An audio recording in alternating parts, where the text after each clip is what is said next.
Well, there was one piece of controversial legislation that ended up falling short. Heidi Wigdahl has more on that. Yeah, Lauren, in the final hours of the legislative session, the Keeping Nurses at the Bedside Act became the Nurse and Patient Safety Act. It passed with bipartisan support, but without a main part of the original bill.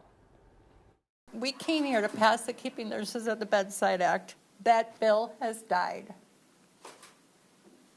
And I'm heartbroken. The Minnesota Nurses Association did not get the bill they wanted passed, but parts of it did make it through. It is a hard-fought compromise. The Nurse and Patient Safety Act includes protections against workplace violence, including requiring hospitals to submit an annual report on the issue to the Department of Health Commissioner. This is some of the strongest language in our country as far as workplace violence protections, and it will be a godsend to many of our nurses on the most understaffed floors. The bill also includes student loan forgiveness for nurses and conducting an independent study on why nurses are leaving the profession.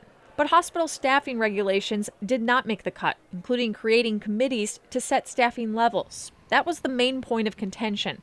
Mayo Clinic threatened to pull billions of dollars in investments out of the state, which led to an exemption of Mayo in the bill, something Governor Walz pushed for. That exemption became a problem for some legislators and ultimately led to them removing the language around staffing. We need to make sure that the laws that we are passing in the state of Minnesota apply to all of us. Mayo Clinic's president and CEO in a statement thanked the governor and his team and went on to say they stay committed to, quote, addressing the challenges facing nurses, including nationwide staffing shortages and increasing violence against healthcare workers. The Minnesota Hospital Association said in its statement, quote, we deeply appreciate the legislators' thoughtful consideration and their willingness to listen to our concerns regarding legislation impacting patient care.